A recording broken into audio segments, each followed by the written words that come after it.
Morning, morning, everybody. Michelle is here. Michelle is here. 12, 28, 24. 20, December 28th, 2024. Woo! Man, the year is ending soon, you know what I mean? You understand me? So, I wanted to come back and give us some more insight on interpersonal relationships. And the reason why I'm stressing so much on that is because in my as I stand here, as I sit, I have no issues with interpersonal relationships with people. None at all. You know why? Because I control it. I control how my interpersonal relationships affect me or not. How people either come into my life or they don't. I'm driving how my interpersonal relationships operate, and there's peace about it. If I need to call somebody out, I do. My interpersonal relationships have that. I have that ability, like as I said, to control it and not let it consume me. Okay, it is what it is, as everybody says. Like I said, people say such beautiful things all the time, but a lot of people do not walk the talk, and that just comes with the territory.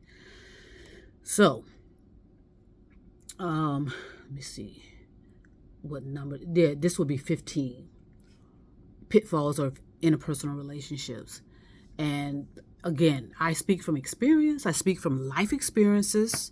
I do not necessarily have to have a doctorate or a degree or it's best to have life experiences and have something to correlate with what you know and what you've been taught.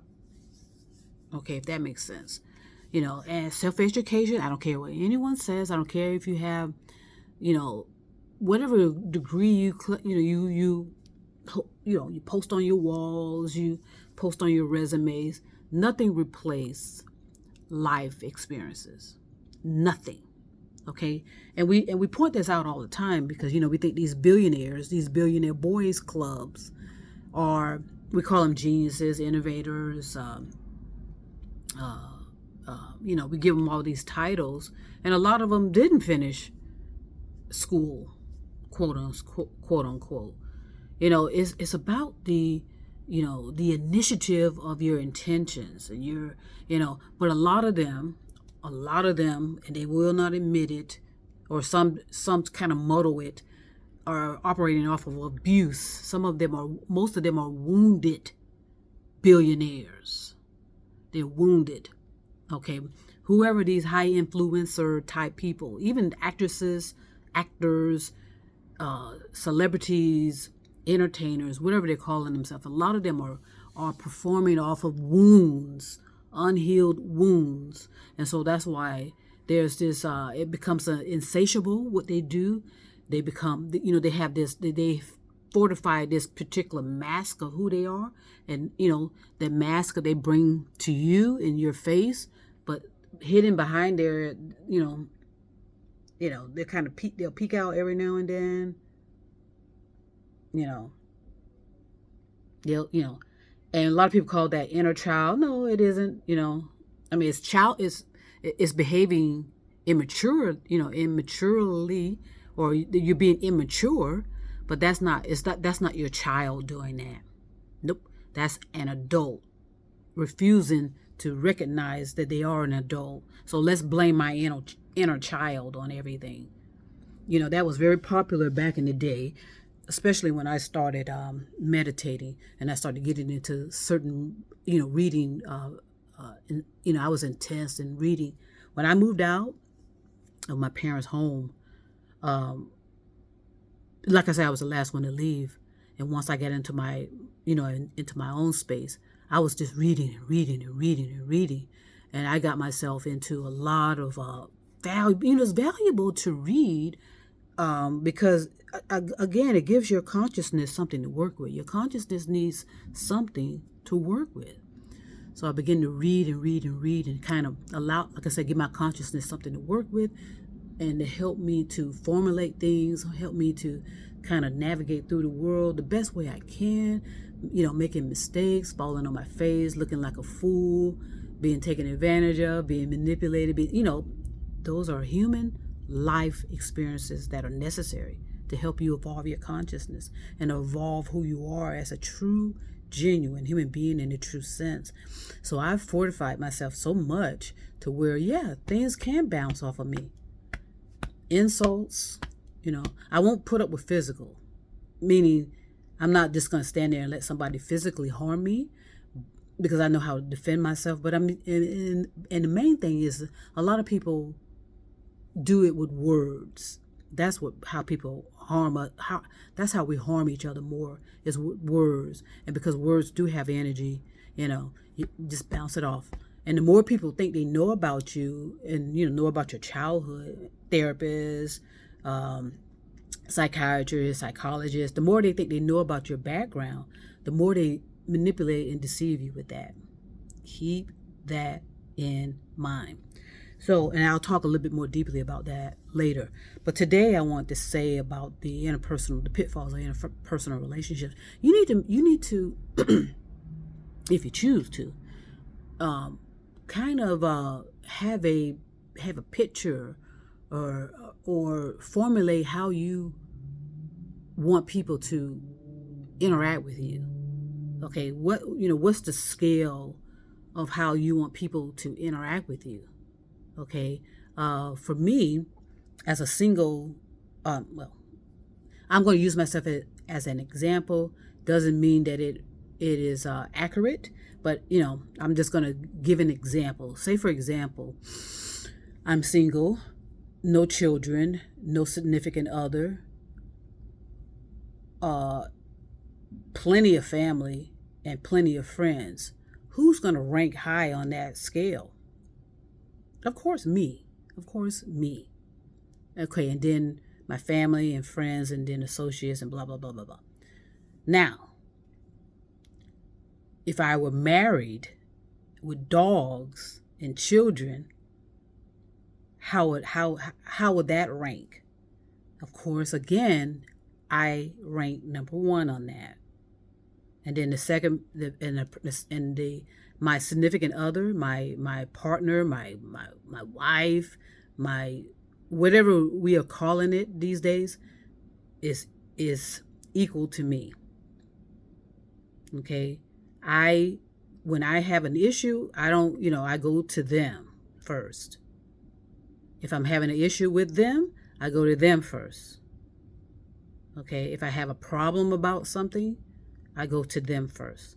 And I will not go to anyone else until I let my partner know, my significant other know, that's what my plans are. I'll say to them, look, for some reason, the two of us are not resolving this properly to each other's satisfaction. I'm going to talk to my best friend. I'm going to talk to my boy. I'm going to talk to my girl. I'm going to talk to, whatever language we use to describe someone that's our best friend, our inner circle. Okay? Now, you can go to your dog, you know what I mean? Since so many people have that. They have their animals, and their animals are, in my opinion, gosh, I put a video on the animals. I feel like we're abusing animals, and we don't know it. We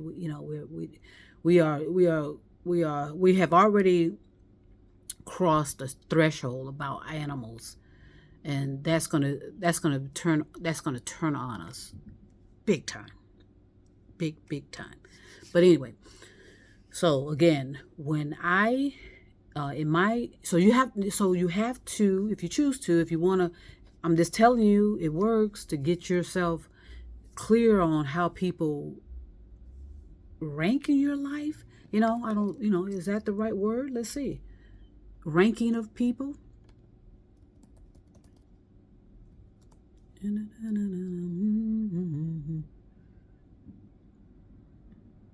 Okay, a ranking is a relationship between a set of items, often recorded in a list, such that for any two items, the first is either ranked higher than, ranked lower than, ranked equal, blah, blah, blah, blah, blah. In mathematics, This is known as a weak order or total reorder of objects.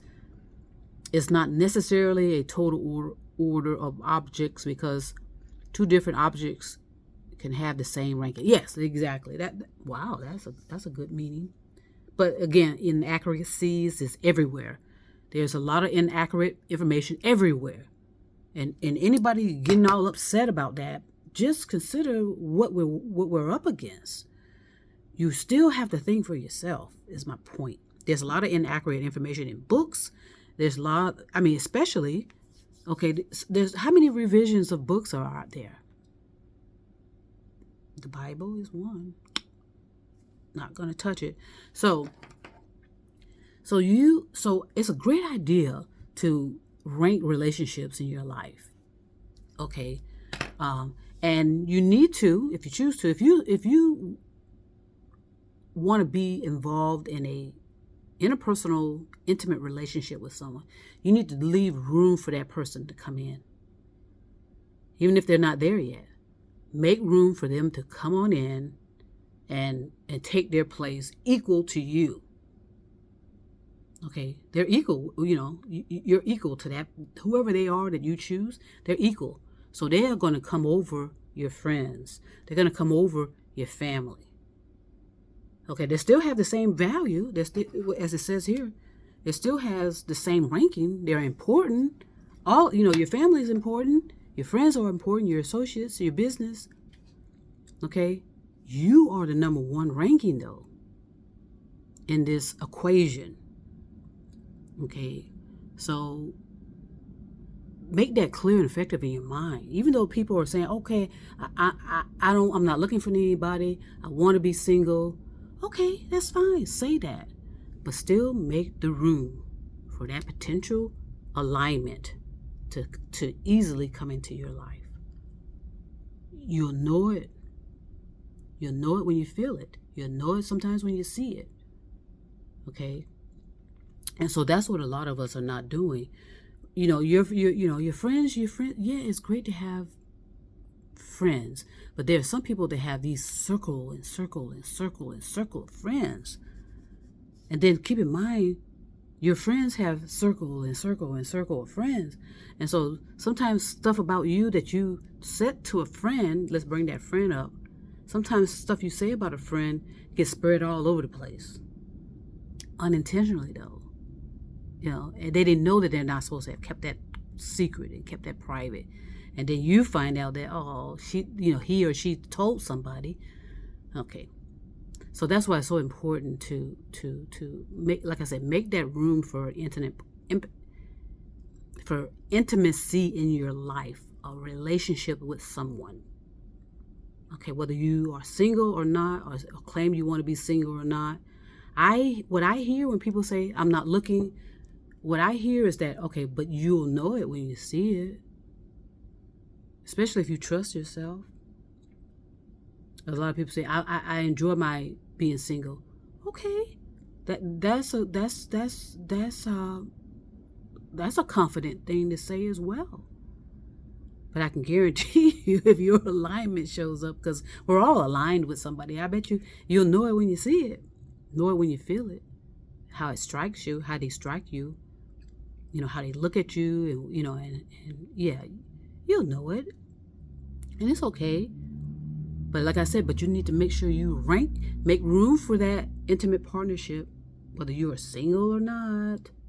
Make room for that intimate partnership. And the both of you are two whole people coming together as one. Okay, and then everybody else. Now, when it comes to children, the children aspect of it all truly, truly, truly devastates a lot of intimate relationships because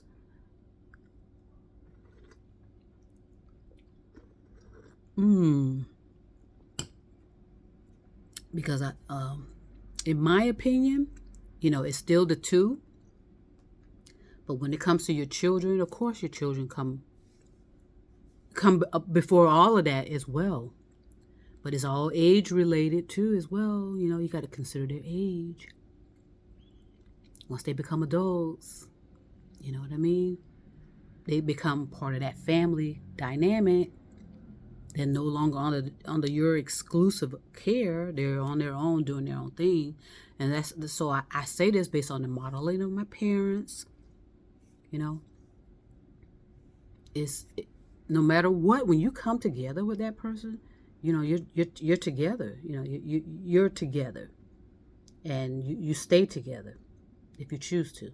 A lot of things are severed, and that's if you think about that in a metaphor, a lot of things are severed. It's just like a beautiful rose that severs. You know, it doesn't bloom properly. You know, it doesn't come together properly.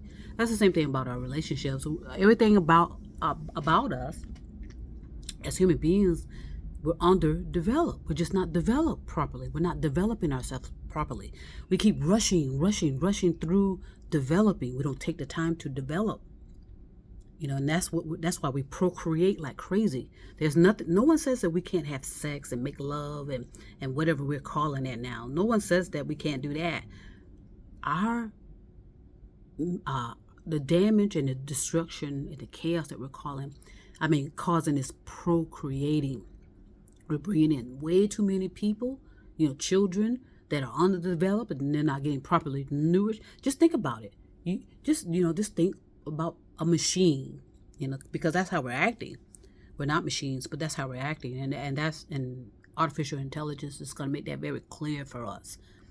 A lot of us are going to be looking in the eyes of what artificial intelligence is doing and realize that we could have been doing that thousands, millions of years ago. Could have been operating as such. And we apparently are going to be the only planet in this, you know, that anyone can stretch their imagination. Let's talk about our solar system. You know, everybody's talking about Mars and the moon. In our solar system, in our particular solar system, it's going to be the machines against us, instead of us against the machines. In other words, we are probably going to be the only planet that is being controlled and monitored by machines and robots and that type of technology, where we're not. And again, a lot of us are just going to be. I think there was one planet that was found where the people are not thinking. They can barely wipe their ass properly, and I'm saying that literally, figuratively, and metaphorically. They can barely raise their hand and knock a fly off their nose. If there was if an animal was eating at their skin, they would not have this strength to even fight that off. They are empty shells of people. But unfortunately, you know, the one thing you need to keep in mind as well, no matter what you say, a lot of people think, okay, when I pass away, that's it. Oh no! If only that were true. If only that was true. When you pass away, that it is not it. All you're going to do is pass on your lack of knowledge or lack of development onto the next. You're going to pass that baton on to the next personality in your lineage. It doesn't end. And I think people will calm down a little bit, because a lot of people are afraid of death. You know, come on, let's admit it. A lot of people are afraid of dying. You know, they think, oh my God, I'm dying. So they die before they have died. You know, they start dying inside well before they are ready to actually, quote unquote, die. And I'm telling you, you don't die. You pass it on. You pass on. You pass on. You pass away. And what you're passing away is whatever you developed as life experiences, love, peace, harmony, intimacy, whatever those values mean to you. Those essential values get passed on to the next personality. That next personality will, just for example, I'm that next personality from my former personality. I am it. Okay? I don't remember anything about my past personality, and I can care less about it. Why would I care? Actually, because I need to be living right now. And so but the essence of who they were is stored in me, along with all the rest of them. All the rest of the millions of other me whatever you want to call it is irrelevant. But I am the product of my former personalities. But I'm fresh and clean, brand new. I have my own abilities to have life experience. I mean, it's actually kind of beautiful if you think about it. Everything's wiped clean. You don't have karma. Okay, what you have is cause and effect that affects, the whole planet actually. It's cause and effect.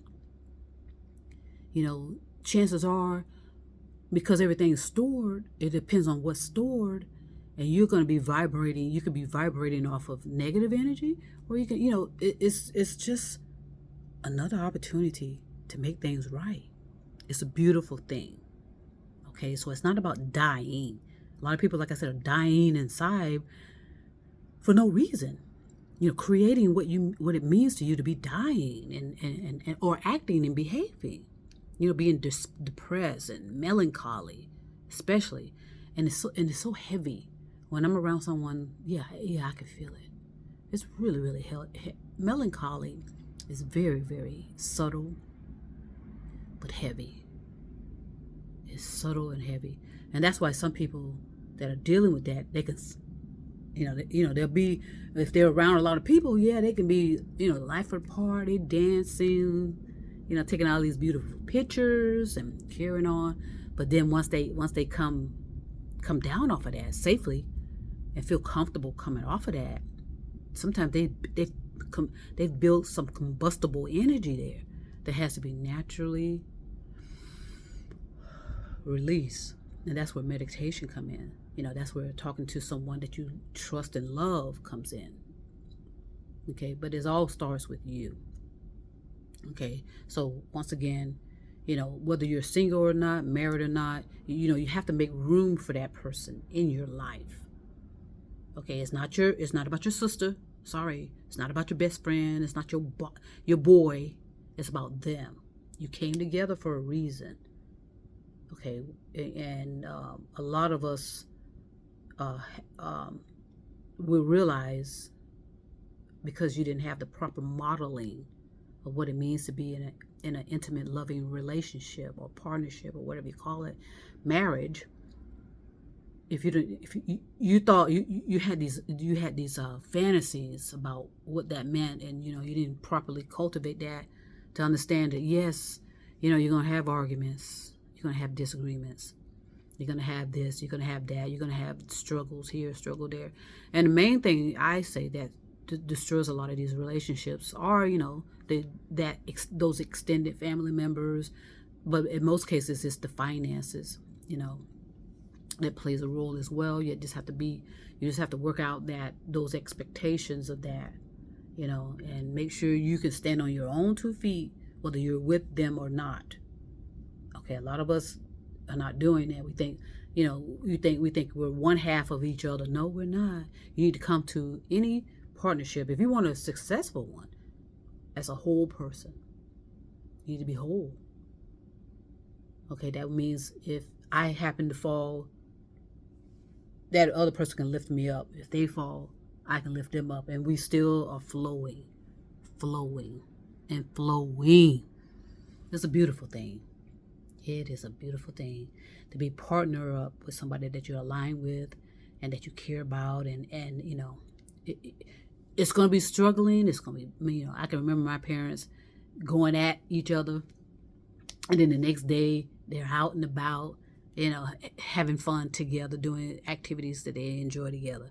It just comes with the territory, but when things get physical or dangerous, or that was a misalignment that should not have come together.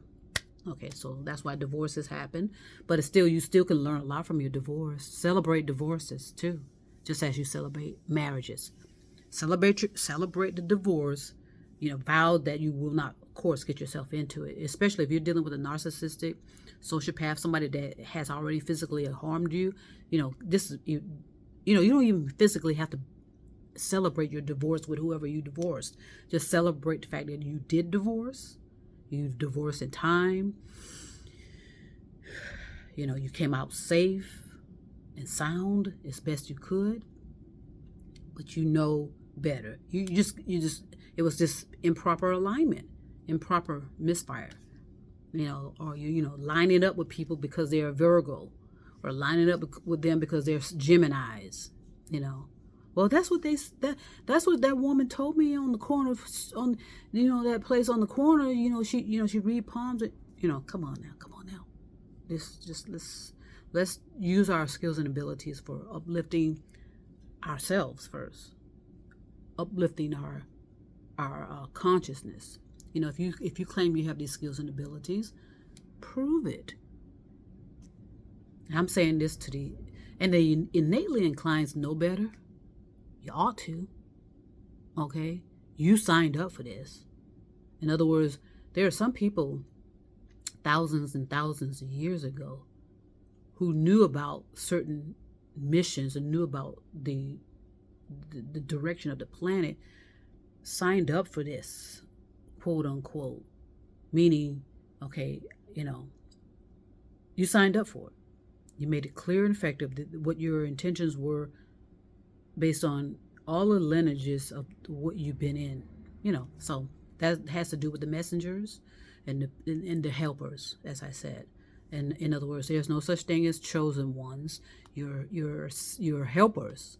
You're part of you are equally part of those. You're helping because you need to be helped. Okay, there's no chosen one. That's expired. That's over 2,000 years old.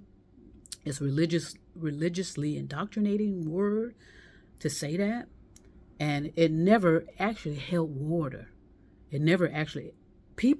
When people start calling themselves chosen ones 2,000 years ago, they were calling themselves that based on arrogance, cockiness, and this and that and the other. And so you, as a human being now, are a descendants of people saying that.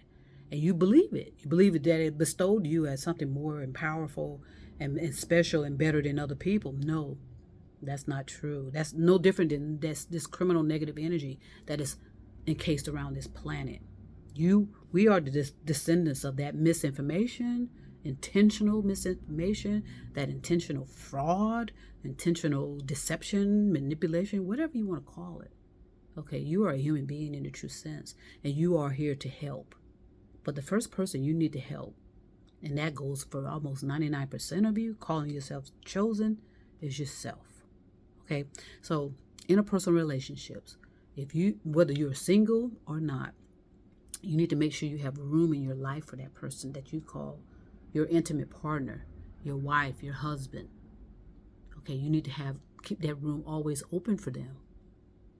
Okay, and work on that and bringing it back, together as a beautiful flower or a beautiful tree or whatever you want to call it, and put everybody else where they need to be. Yeah, they have the same ranking as it says here in this definition, but the ranking of importance in your life starts with you, and you have an equal partnership with the other, and you treat each other as such. Okay, so I'm gonna go ahead and send peace and love all over the stars and moon and mountains. I'm gonna go ahead and start my day, my beautiful day. It looks beautiful outside. I'm gonna check it out. So universal love was always inclusive. Share it, rediscover it, and trust me, I'll be back.